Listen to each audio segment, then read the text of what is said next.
Olá, meu irmão, tudo bem? Que alegria estar aqui com vocês novamente, podendo iniciar mais um culto de louvor, de adoração ao nosso Deus. Antes de continuarmos, e orarmos ao Senhor pedindo a direção, eu gostaria de deixar alguns recados, tá? Dia 2/12, às 19h30, nós teremos a nossa Assembleia Anual. Então, meu irmão, você que é membro da nossa igreja, é importantíssimo a sua participação. Não esqueça dessa data, dia 2/12, às 19h30. Não será no final de semana, tá? Vai ser diferente, vai ser durante a semana, mas foi a data que nós encontramos e o meio para termos a nossa Assembleia Anual, tá bom? Não esqueça, dia 2/12, às 19h30. O outro é um tema assim, eu falo toda vez que eu canto lá, nós falamos sobre ele, então assim, eu me sinto confortável em falar, que é sobre os nossos dízimos, as nossas ofertas. Nos últimos 2 meses sentimos uma queda muito grande, tá? E isso nos preocupou muito, né? Preocupa a igreja, porque é um local, é uma instalação, né, que precisa de manutenção, precisa de reparo, precisa de cuidado.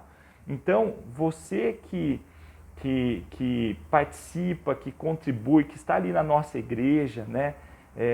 Pense nisso, meu irmão. Vamos fazer isso não para homens, nós fazemos isso para o Senhor, de forma a adorá-lo, a louvá-lo. Eu sempre faço isso quando eu estou ali na frente, eu falo, né? De forma a engrandecemos o nome do Senhor e agradecemos, né, por tudo que Ele tem feito. Então, honre ao Senhor com seus dízimos, com as suas ofertas, tá joia? Não deixe de fazer isso não, meu irmão. É muito gostoso. Quando eu tomei consciência disso, né, eu faço com muita alegria. Às vezes é apertado, sim, mas é aquele valor que você tem que separar, que é para o Senhor, tá joia? O outro tema é um tema que, assim, eu já falei algumas vezes, né? Não esmoreça, meu irmão. O pastor Lucas tem falado muito, os pastores, né, têm falado muito. Vamos confiar no Senhor. Confie em Deus, continue confiando. Nós estamos passando aí, chegando no final do ano, né? Em meio a essa pandemia, esse monte de problemas que nós enfrentamos, nós estamos vencendo.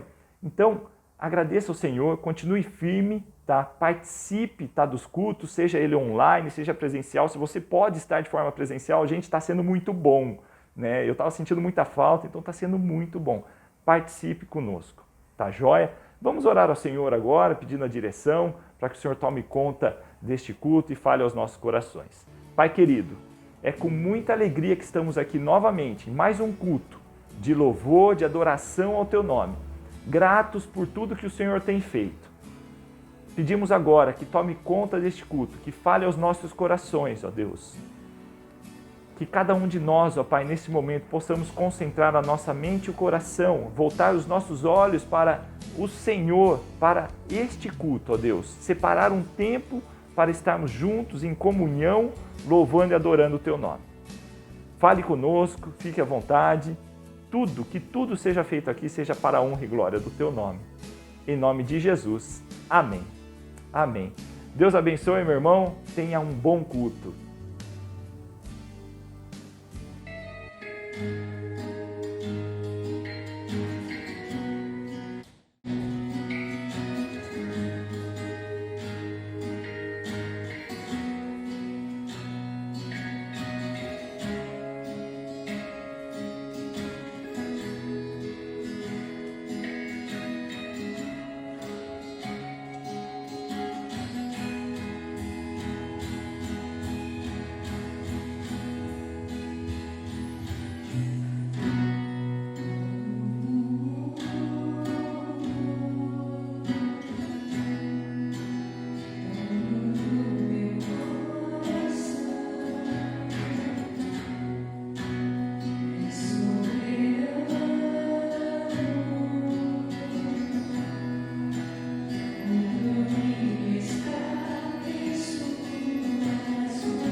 Olá pessoal, tudo bem? Estamos aqui para aprendermos um pouco mais da palavra do Senhor, seguindo a série Minha Alma Anseia por Ti. Hoje nós vamos estudar uma passagem, vamos voltar para o Antigo Testamento, depois de semana passada termos estudado o Evangelho de Lucas. Hoje nós vamos voltar para um dos profetas. Vamos lá para o profeta Jeremias, capítulo de número 30 e 31. Mas, enquanto você abre a sua Bíblia ou o seu celular, antes de entrarmos no texto propriamente dito, eu queria fazer uma breve introdução, refletindo com você sobre situações de gente como nós, que enfrentam desafios todos os dias na vida, caem e levantam, erram e acertam, e que mesmo assim têm seguido em frente, apesar dos ventos contrários, das forças de oposição e do desânimo que nos afeta periodicamente. Pensemos aqui quantos de nós estão passando por, ou passaram por momentos de tribulação financeira e viram as contas chegando, se acumulando, sem recursos para quitá-las. Quantos aqui têm visto seus relacionamentos desmoronarem, seja relacionamentos a dois, né, homem e mulher, conjugais, noivados, namoros, amizades, relacionamentos profissionais e comunitários? Quantos aqui se sentem hoje ansiosos, depressivos, angustiados, não conseguem dormir bem à noite, não têm disposição para levantar pela manhã e nem mesmo para momentos de lazer? Isso acontece com algumas pessoas. Enquanto para alguns o lazer é um escape, é uma fuga da realidade, muitos nem querem um momento de lazer. Quantos aqui têm conseguido superar a perda de uma pessoa querida? Muitos vivem no luto, né, durante anos, e não conseguem se livrar da culpa, da saudade, do sentimento de amputação, né? Quantos hoje estão sofrendo e nem sabem de onde vêm as dores e as tristezas, simplesmente estão sem disposição? Quantos de vocês, como eu, estão afundados em responsabilidades e sofrem ao ver a preguiça, o descaso, a falta de responsabilidade e compromisso das pessoas ao seu redor? Quantos hoje se sentem solitários, sobrecarregados, amedrontados por causa das doenças, da Covid e tantas outras, né? Quantos têm medo do futuro que nos espera? Para você que talvez esteja vivendo um tempo de estabilidade e abundância, talvez esse papo seja besteira, não tão agradável. Talvez você nem goste muito dessa conversa de sofrimento e prefira se cercar de pessoas que, como você, estão alegres nos dias de hoje, prontas para celebrar.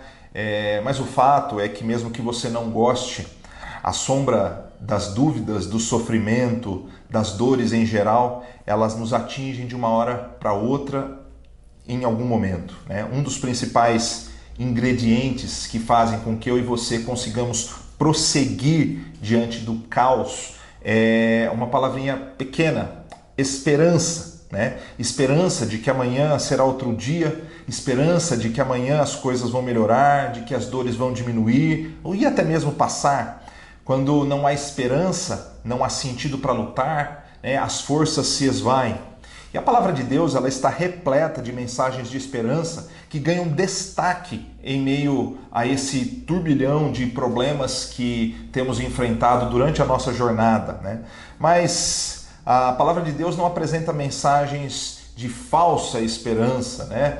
Não é essa falsa esperança simplesmente motivacional, né? Não se confunde a esperança bíblica com pensamento positivo ou com frases genéricas e vazias que em nada contribuem para a solidificação da nossa fé. A esperança encontrada na palavra de Deus anda par e passo com as dores da vida, mas não nos decepciona.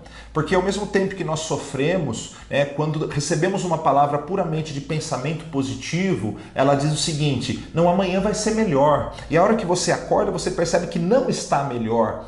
Então você vive de frustrações por essas promessas vazias e genéricas. A palavra do Senhor diz o seguinte: não, hoje não está bem, mas eu estou contigo.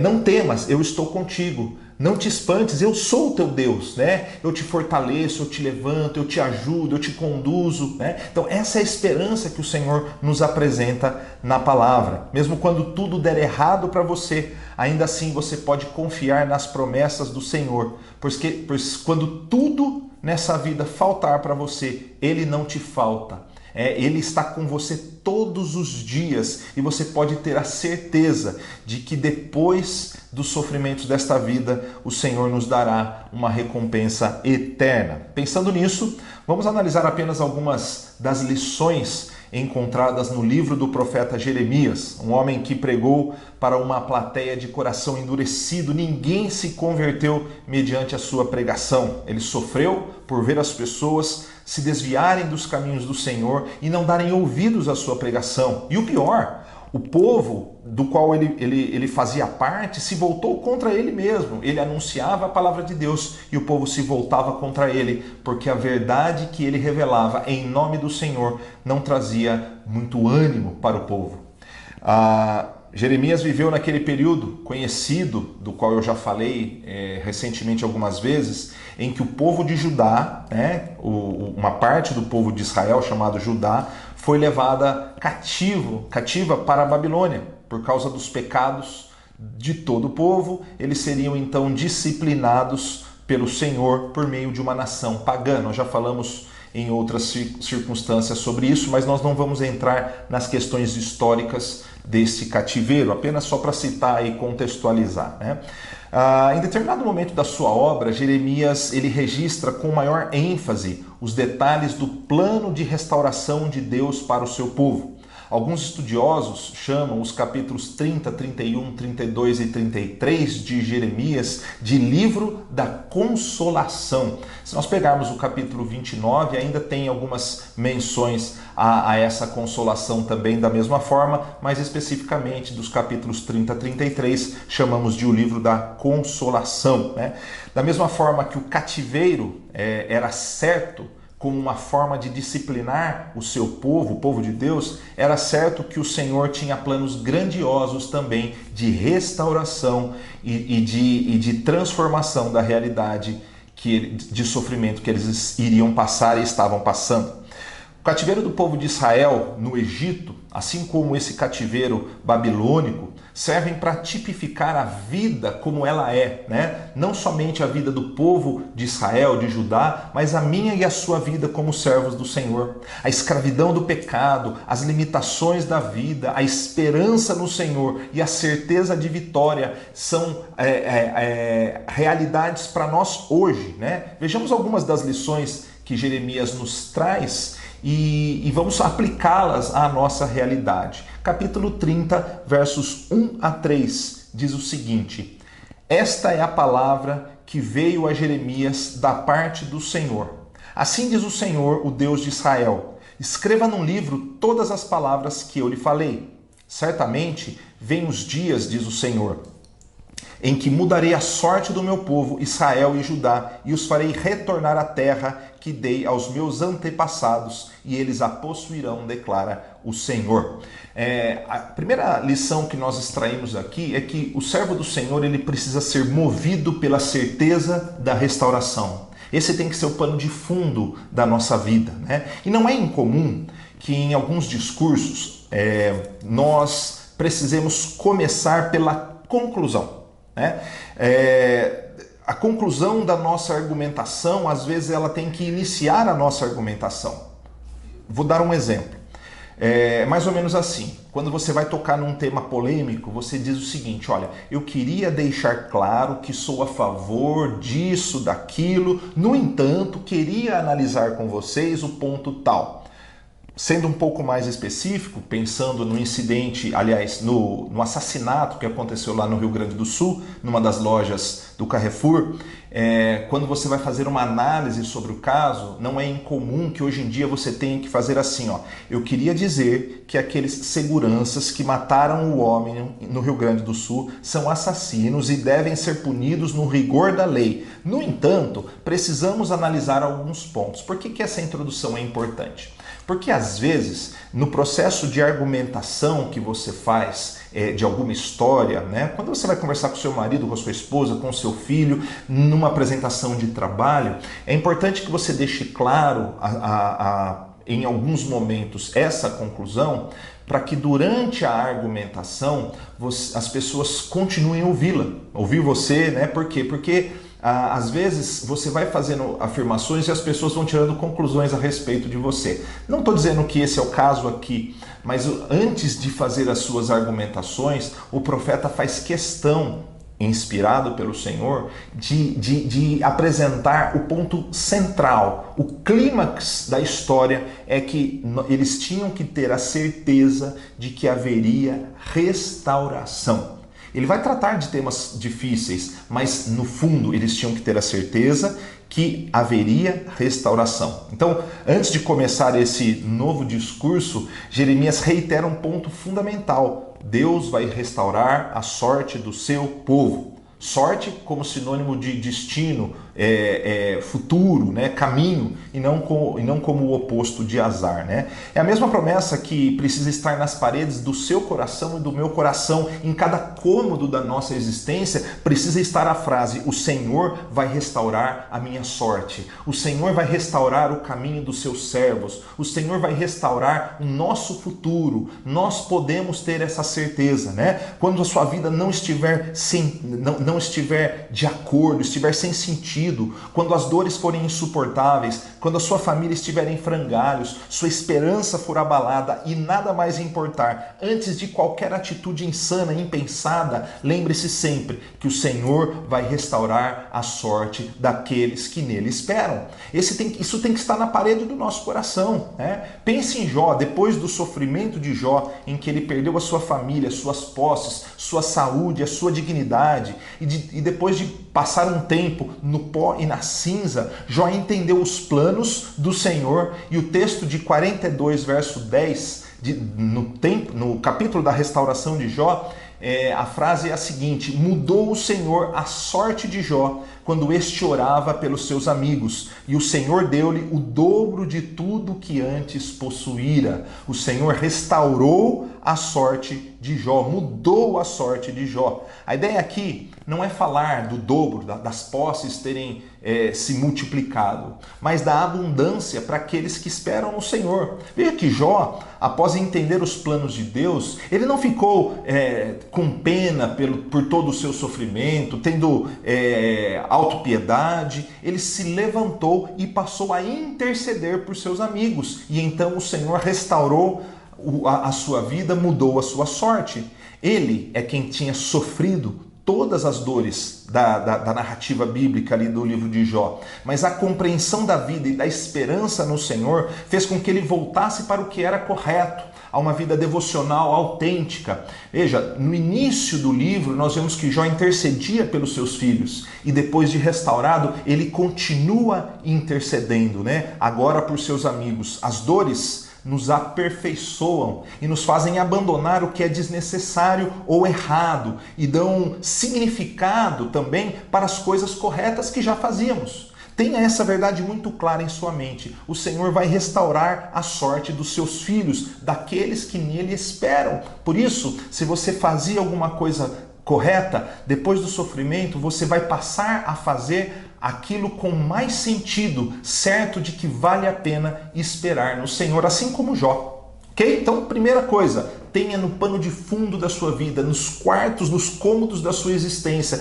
no fundo do seu coração a frase: o Senhor vai restaurar a sorte daqueles que nele esperam.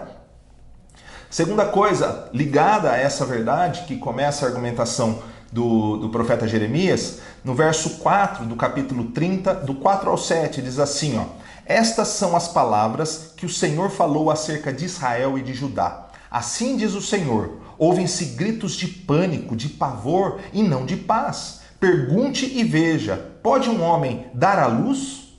Por que vejo então todos os homens com as mãos no estômago, como uma mulher em trabalho de parto? Por que estão pálidos todos os rostos? Como será terrível aquele dia, sem comparação? Será tempo de angústia para Jacó, no caso o pai, que Jacó era Israel. Então, quando o texto bíblico se refere a Jacó, muitas vezes ele está se referindo aos seus descendentes, os descendentes de Israel. No entanto, ele será salvo.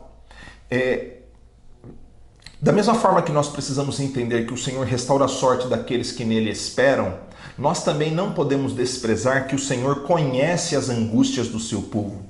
Depois de feita a introdução e de ter reiterado a promessa de restauração, o profeta entra com a mensagem, começa a apresentar um lado duro da história, que já havia acontecido em outros momentos. Mas nem todo sofrimento que eu e você passamos, e assim como as pessoas do Antigo Testamento passavam, eram fruto de escolhas pessoais, consequências de pecado. No entanto, todas as escolhas que nós fazemos nos trazem consequências, e elas podem ser muito desagradáveis. Jó era um homem íntegro que se desviava do mal e passou uma dor talvez desproporcional àquilo que nós entenderíamos que seria justo. Então, nós não estamos aqui avaliando se parte do meu e do seu sofrimento é consequência de algum pecado nosso. Pode acontecer que alguns pecados tragam certas consequências, mas a ideia aqui do texto é mostrar que neste caso específico, eles estavam padecendo por conta da sua desobediência. Quando um pai ou uma mãe impõe uma punição justa aos seus filhos, um tempo de castigo, sem celular, sem festa, sem isso ou aquilo, eles visam o ensino do seu filho. O processo de disciplina é fundamental na educação das crianças, não somente dos nossos filhos, mas também dos alunos, das escolas, daqueles que nós lideramos de alguma forma. Não seria diferente com os servos do Senhor. Muitas vezes, o tempo de angústia que o Senhor conhece, que nós passamos, ele tem que nos aproximar mais do Senhor, fazer com que nós voltemos os nossos olhos para Ele. No caso aqui, a imagem dos homens colocando as mãos no estômago, como se fossem mulheres em trabalho de parto, mostra a fragilidade e o sofrimento que todos passariam diante do cativeiro babilônico. Fica claro que o Senhor está vendo esse sofrimento. Ele está observando os homens se contorcendo de dor, pelo sofrimento que eles estavam passando. Mas Ele está permitindo que passem por essa dor como forma de disciplina. E ressalta mais uma vez no final: no entanto, eles serão salvos. Não sei se o sofrimento que você passou ou está passando agora tem a ver com alguma escolha errada que você fez, Alguns sim, alguns não. O que precisamos ter claro em nosso coração é que o Senhor conhece cada detalhe da nossa vida. Ele conhece as suas angústias e as minhas angústias. E mais, Ele também tem um tempo para restaurar os seus servos. Aliás, essa é a grande mensagem do Evangelho, uma das grandes mensagens do Evangelho, em que o próprio Senhor envia o seu Filho e o seu Filho toma sobre si as nossas dores. Uma das mais belas passagens sobre o tema está em Isaías 53, versos 3 a 5, que diz o seguinte: era desprezado e o mais rejeitado entre os homens, homem de dores e que sabe o que é padecer. Então, o Senhor não somente ele conhece as nossas dores, mas na figura de Cristo Jesus, ele experimentaria essas dores. Como um de quem os homens escondem o rosto, era desprezado, e dele não fizemos caso. Certamente ele tomou sobre si as nossas enfermidades, e as nossas dores levou sobre si. E nós o reputávamos por aflito, ferido de Deus e oprimido. Mas ele foi traspassado pelas nossas transgressões e moído pelas nossas iniquidades. O castigo que nos traz a paz estava sobre ele, e pelas suas pisaduras nós fomos sarados. Uma das formas de superarmos as nossas lutas com confiança é lembrarmos que o Senhor conhece as nossas angústias, as nossas dores, e que Ele está sensível às nossas angústias e dores. Tanto é que em sua obra eterna, Ele permitiu que o seu Filho sofresse as dores de todos nós. Ele teve sobre si todo o peso do mundo para nos dar vida e vida abundante. Então, nós precisamos entender que sofreremos nesta vida, algumas vezes por nossas escolhas, outras simplesmente pelas circunstâncias da vida, e em todos os momentos o Senhor conhece a nossa dor, se sensibiliza com ela, experimentou ela na figura de Cristo Jesus e tem um plano de restauração, conforme veremos agora a partir do verso de número 8. Verso 8 a 11 diz o seguinte: Naquele dia, declara o Senhor dos Exércitos, quebrarei o jugo que está sobre o pescoço deles e arrebentarei as suas correntes. Não mais serão escravizados pelos estrangeiros, servirão ao Senhor, ao seu Deus, e a Davi, seu rei, que darei a eles. Por isso, não tema, Jacó, meu servo, não fique assustado, ó Israel, declara o Senhor.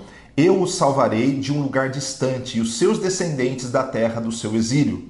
Jacó voltará e ficará em paz e em segurança, ninguém o inquietará, porque eu estou com você e o salvarei, diz o Senhor. Destruirei completamente todas as nações, entre as quais eu o dispersei. Mas a você não destruirei completamente, eu o disciplinarei como você merece, não o deixarei impune.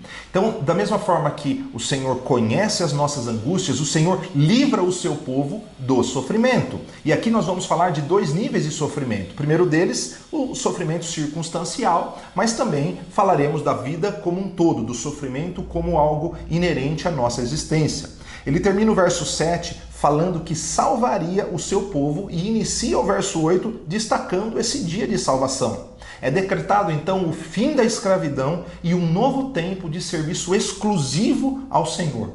E na verdade, ao citar Davi, o rei que seria dado, o fato é que aqui é uma figura, né, que representa não necessariamente o próprio rei Davi, que já havia morrido há cerca aí de 300 anos, estou arredondando aqui 300 ou 400 anos, mais ou menos. O profeta ele faz menção ao descendente de Davi. O que ele está falando é do trono de Davi. Esse é um expediente comum no Antigo Testamento. Inicialmente, poderíamos pensar num rei humano, mas o fato é que a raiz de Davi é o próprio Jesus.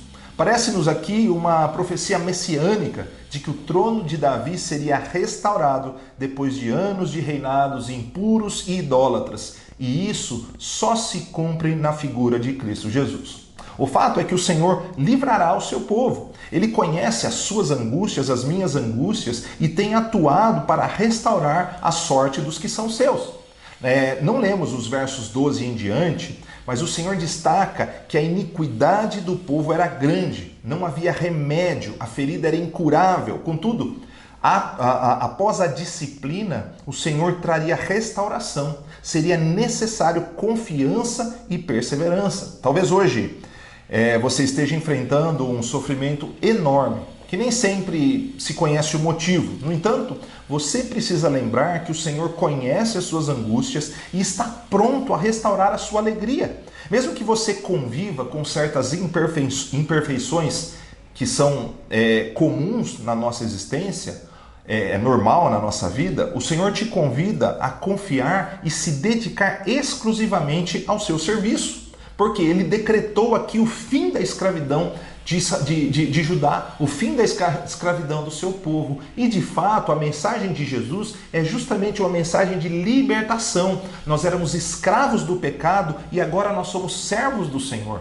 Então existe essa ruptura do mundo e agora a fidelidade ao Senhor. Isso só é possível de vivermos essa experiência quando temos noção de quão abençoados nós fomos e somos por sermos servos do Senhor, o que gera em nós uma alegria e uma gratidão poderosas que nos levam para mais perto do Senhor. Ainda no capítulo 30, os versos 18 a 19 dizem o seguinte: assim diz o Senhor, mudarei a sorte das tendas de Jacó e terei compaixão das suas moradas. A cidade será reconstruída sobre as suas ruínas e o palácio no seu devido lugar. Deles virão ações de graça e o som de regozijo. Eu farei aumentar e eles não diminuirão. Eu os honrarei e eles não serão desprezados. Gratidão e alegria pela restauração. Eu não sei exatamente quais são os planos de Deus para a sua vida, né? No capítulo 29, nós vemos que o Senhor sabe os planos que Ele tem para o seu povo. Eu não sei os planos que Ele tem para a minha vida. Eu não sei o que a restauração neste mundo representa para mim ou para você. Mas eu sei que, de fato, qualquer tipo de bênção nesta vida é simplesmente uma pitada perto daquilo que Ele tem reservado para aqueles que o amam na eternidade. Então, chegamos ao último tópico das muitas lições que poderiam ser extraídas dessa obra incrível do profeta Jeremias. Sabemos que o Senhor conhece as angústias do seu povo e que Ele vai livrar o seu povo do sofrimento, restaurando-o de maneira definitiva. Mas para que não fiquemos apenas naquilo que nós recebemos do Senhor, eu queria finalizar com alguns versículos do capítulo 31, reiterando a importância de não somente recebermos algo do Senhor, mas entendermos que Ele está nos propondo um relacionamento profundo, íntimo com Ele. O Senhor não somente restaura-nos do nosso sofrimento, mas Ele quer restaurar a nossa intimidade com Ele, restaurar o nosso relacionamento, né? Nós, como seus servos, seus filhos, Ele quer nos aproximar para termos um relacionamento de verdade com Ele. Versos 1 a 3 diz o seguinte: naquele tempo, diz o Senhor, serei o Deus de todas as famílias de Israel e eles serão o meu povo. Assim diz o Senhor, o povo que escapou da morte achou favor no deserto. Quando Israel buscava descanso, o Senhor lhe apareceu no passado, dizendo: eu a amei com amor eterno, com amor leal a atrair, falando da nação de Israel. E essa mensagem, ela é muito viva para nós hoje. O conceito de filiação é fundamental e talvez estejamos falhando nisso. Na verdade, eu diria que a sociedade falha nisso, as comunidades cristãs falham nisso, porque muitas vezes nós estamos muito apegados ao que o Senhor nos abençoa, aquilo que Ele nos faz, a restauração que Ele pode fazer na nossa família, na nossa casa, e tudo isso faz parte do processo e é verdade, né? No entanto, o Senhor não é um patrocinador de bênçãos, um filantropo da caridade. Ele é o Deus soberano, o Criador dos céus e da terra, que está com os braços estendidos para nos abençoar. Sim, mas que não nos chama a um relacionamento de doador de bênçãos e os abençoados. Isso é apenas parte da verdade, porque Ele quer ter um relacionamento sincero e profundo com cada um dos seus filhos. Ele não somente nos abençoa, Ele nos insere em uma nova família. Ele nos amou com um amor eterno e leal. Isso não é caridade somente, isso é comunhão, relacionamento, é prova de amor. O Deus Criador nos chama para um relacionamento pessoal e comunitário. Imagine que você seja apenas um patrocinador dos seus filhos, dos seus sobrinhos, dos seus netos, e que não haja relacionamento entre vocês. Irmãos, é fundamental que nós entendamos esse conceito. O Senhor não nos restaura apenas através de bênçãos que nos concede para o nosso dia a dia e para a eternidade. Ele quer um relacionamento, faz parte do pacote da redenção. Se relacionar comigo e com você a partir de um amor leal que parte dele. Olha o que diz o final do capítulo 31, versos 33 a 34, e nós finalizaremos com essa passagem, fazemos apenas a conclusão na sequência. Esta é a aliança que farei com a comunidade de Israel depois daqueles dias, declara o Senhor. Porei a minha lei no íntimo deles e as escreverei nos seus corações. Serei o Deus deles e eles serão o meu povo. Ninguém mais ensinará ao seu próximo nem ao seu irmão, dizendo, conheça ao Senhor, porque todos eles me conhecerão desde o menor até o maior, diz o Senhor, porque eu lhes perdoarei a maldade e não me lembrarei dos seus pecados. O Senhor chama o seu povo a uma nova aliança, né? Ele vai jogar nas profundezas do mar os nossos pecados e vai restaurar este relacionamento e gravar nos nossos corações as suas leis, o conhecimento dele. Ele está falando de intimidade, de relacionamento real, profundo, cujo único intermediário é o próprio Cristo Jesus, que é Deus. Eu já me peguei pensando sobre o quanto nós valorizamos o conhecimento que temos de pessoas famosas. Essa semana morreu duas pessoas que fizeram parte da minha paixão pelo esporte, né? O Vanucci, que era da Rede Globo, e o Maradona, né? Eu cresci vendo esses personagens, né? Um jornalista, um repórter e um jogador de futebol muito famoso, né? E é interessante quando você vê pessoas postando fotos ao lado desses famosos, né? Então eu já falei isso algumas vezes, mas talvez eu tendo a pensar que nós falhamos como seres humanos, não porque nós tiramos fotos com essas pessoas famosas, mas porque talvez nós não entendamos quem é que está ao nosso lado todo dia. Não é o jogador de futebol, não é a celebridade, o político, o artista, o cantor. Nós estamos falando do Deus soberano, do Criador dos céus e da terra, de todo o universo. Ele está ao nosso lado. E ele não somente ele quer se relacionar conosco, ele quer chamar você e a mim pelo nosso nome. Ele quer ser nosso amigo. Isso não é carência, isso é desprendimento de um Deus que é puro amor, justiça, bondade, paz. Tudo vem dele. Será que nós conseguimos hoje entender o Deus a quem nós servimos? Ele é ele é o Criador de todas as coisas. Nós precisamos entender a grandeza de Deus e entender o quanto Ele quer se relacionar conosco para que possamos de fato ter noção de quem somos, do que enfrentamos, com quem nós podemos contar e para onde nós estamos indo, para a gente refletir e aplicar. Os nossos pecados nos afastam de Deus. Somos escravos do pecado e do mundo, assim como Judá era escravo na Babilônia, assim como Israel foi escravo no Egito. Mas o Senhor toma a iniciativa de nos libertar. Moisés tomou a frente da libertação do povo de Israel do Egito por ordem do Senhor. Mas quem era o libertador era o próprio Deus. Deus utilizou Ciro da Pérsia, um rei pagão, para libertar o povo do cativeiro babilônico. E na figura de Cristo Jesus, nós encontramos o verdadeiro intermediário, libertador, que nos dá acesso direto ao Pai, Cristo Jesus. Nós somos libertos quando nós aceitamos a Cristo como nosso Senhor e Salvador. Temos o alvará de soltura em nossas mãos, mas ainda não passamos definitivamente pelos portões da prisão. Enquanto estamos em vida, estamos sujeitos a reflexos desta opressão da qual nós fomos libertos. Ainda estamos caminhando para a libertação definitiva. Cristo nos libertou, mas sairemos dessa condição e desse mundo apenas quando toda a história e o plano eterno de Deus se consumarem. A Bíblia nos ensina que Cristo em nós é a esperança da glória, né? Temos a certeza, mas ainda tomaremos posse definitiva da herança que o Senhor tem reservada para aqueles que o amam, né? Então, a esperança no Senhor, ela não pode, ela não nos frustra, né? Diferente de outras expectativas que temos em vida.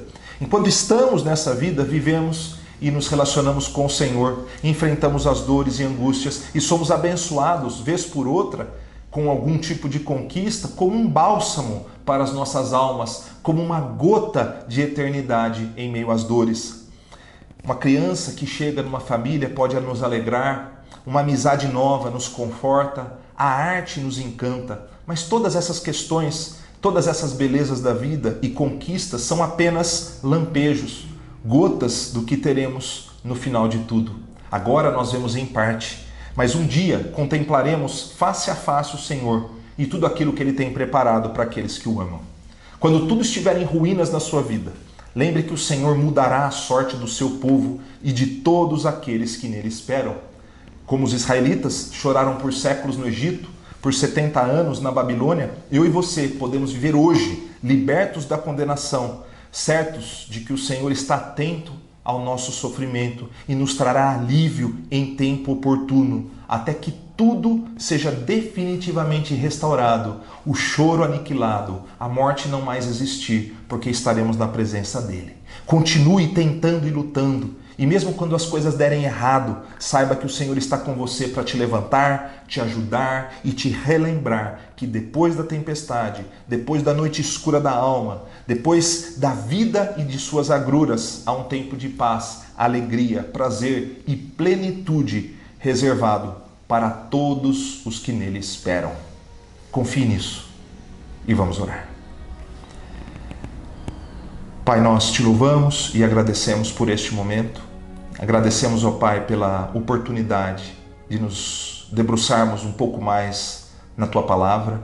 Obrigado por nos ensinar e restaurar dentro de nós essa esperança, não em promessas vazias ou em pensamento positivo, mas uma esperança fundamentada em Cristo Jesus, que nos dá a certeza da glória.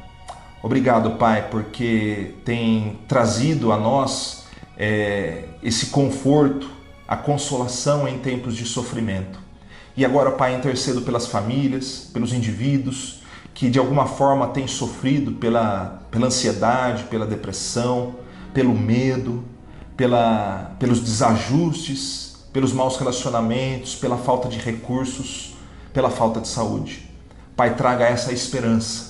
Restaura dentro deles, dentro de cada um dos ouvintes aqui, a certeza de que o Senhor está atento às nossas angústias, o Senhor interfere nas nossas vidas para nos trazer a paz que excede todo o entendimento.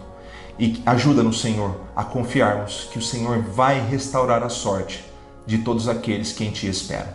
Nós oramos agradecidos em nome de Jesus. Amém e amém. Irmãos, que Deus abençoe. Vamos finalizar o nosso culto daqui a pouco, mas que você tenha uma semana abençoada em nome de Jesus.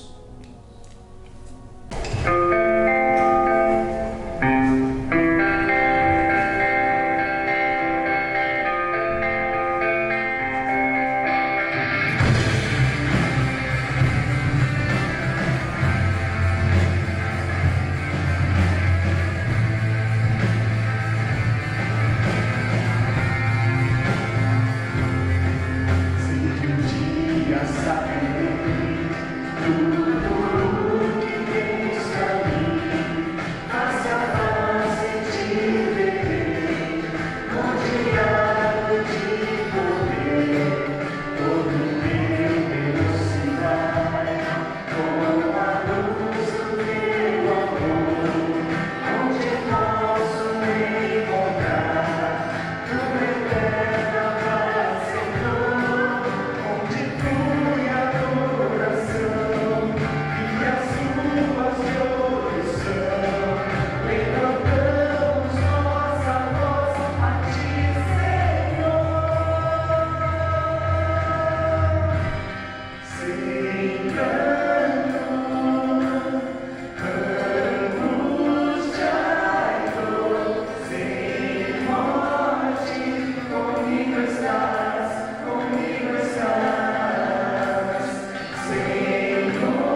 Assim diz o Senhor que fez a terra, o Senhor que a formou e afirmou, seu nome é Senhor.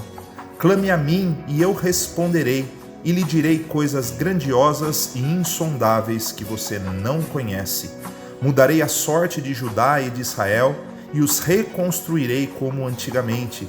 Eu os purificarei de todo o pecado que cometeram contra mim. Então Jerusalém será para mim uma fonte de alegria, de louvor e de glória diante de todas as nações da terra. Elas temerão e tremerão diante da paz e da prosperidade que eu lhe concedo. Assim diz o Senhor: vocês dizem que este lugar está devastado e ficará sem homens nem animais.